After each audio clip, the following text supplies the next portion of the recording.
ரோஹிணி கனவுல இருந்து எந்திரிச்சு உட்காருது. மனோஜ் ஒரு மாதிரி பாக்குறாரு. உடனே ரோஹிணி மனோஜ்கிட்ட கேக்குது, ஏன் மனோஜ் அங்க போய் உட்கார்ந்துருக்க அப்படின்னு கேட்ட உடனே மனோஜ் சொல்றாரு, ரோஹிணி உனக்கு என்ன ஆச்சு? நானாவா போய் உட்காந்தே? என்னை மிதிச்சு தள்ளி நீ தான் என்னை அங்க உட்கார வச்சிருக்க.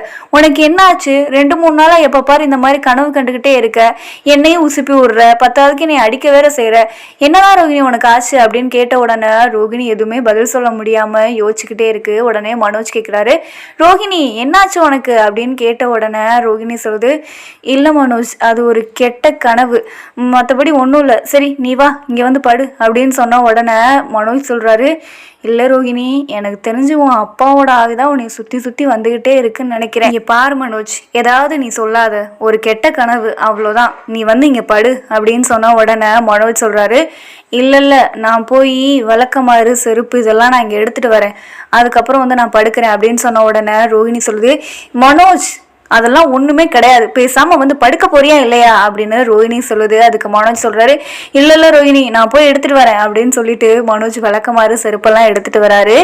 எடுத்துகிட்டு வந்து அதை பெட்டை சுற்றி போடுறாரு. போட்டதுக்கு அப்புறமா மனோஜ் ரோஹின்ட்டு சொல்கிறாரு, ரோஹிணி காலையில் நம்ம எந்திரிச்சதும் ஒரு சாமியார்கிட்ட போகிறோம், அந்த சாமியார்கிட்ட போய் ஒரு கவுரு வாங்கி உன் கையில் கட்டிக்கோ, அப்போ தான் எந்த கனவுமே உனக்கு வராது, சரியா? நாளை காலையில் நம்ம சாமியார்கிட்ட போகிறோம், சரியா?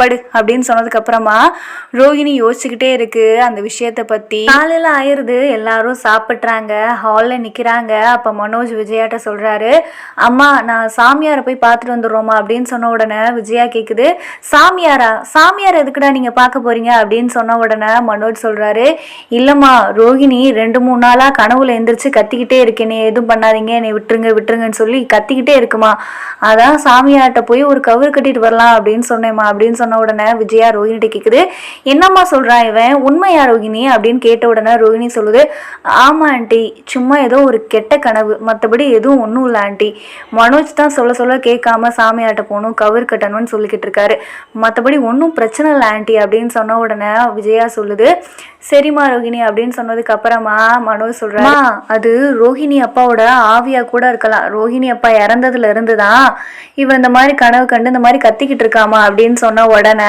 முத்து சொல்றாரு, அப்பா இவனுக்கு அறிவே இல்லையாப்பா அப்படின்னு சொன்ன உடனே விஜயா சொல்லுது, டேய் சும்மா இருடா, அதெல்லாம் ஒன்றும் இருக்காது அப்படின்னு சொன்னதுக்கு அப்புறமா மனோஜ் சொல்றாரு, இல்லை நாம சாமியாட்ட போயே தீரணும், ரோஹிணி வா நம்ம போலாம் அப்படின்னு சொல்லிட்டு மனோஜ் ரோஹிணியை கூட்டிட்டு கிளம்பி போயிடுறாரு. மீனா முத்துட கேக்குது, ஏங்க அந்த தாத்தா பாட்டியோட சொந்தக்காரர் ஒருத்தருக்கு போட்டோ அனுப்புனீங்களே, அவர் அப்ப தாத்தா பாட்டிட்ட போய் காமிச்சாரா அப்படின்னு சொன்ன உடனே முத்து சொல்றாரு, அதான் சொன்னேனே மீனா, அவர் ஏதோ வெளியூர்ல வேலையா இருக்காரு, ஆனா இன்னைக்கு கிளம்பி போறேன்னு சொல்லியிருக்காரு, அவர் ஊருக்கு போயிட்டாராம், அவர் இன்னும் தாத்தா பாட்டியை பார்க்கலையாம், பார்த்த உடனே அந்த போட்டோவை காமிக்கிறேன்னு சொன்னாரு, அந்த போட்டோவை பார்த்துட்டு தாத்தா பாட்டியும் அதுதான் சொல்லிட்டாங்கன்னா நம்ம அடுத்த வேலையை ஆரம்பிக்க வேண்டியதான் மீனா.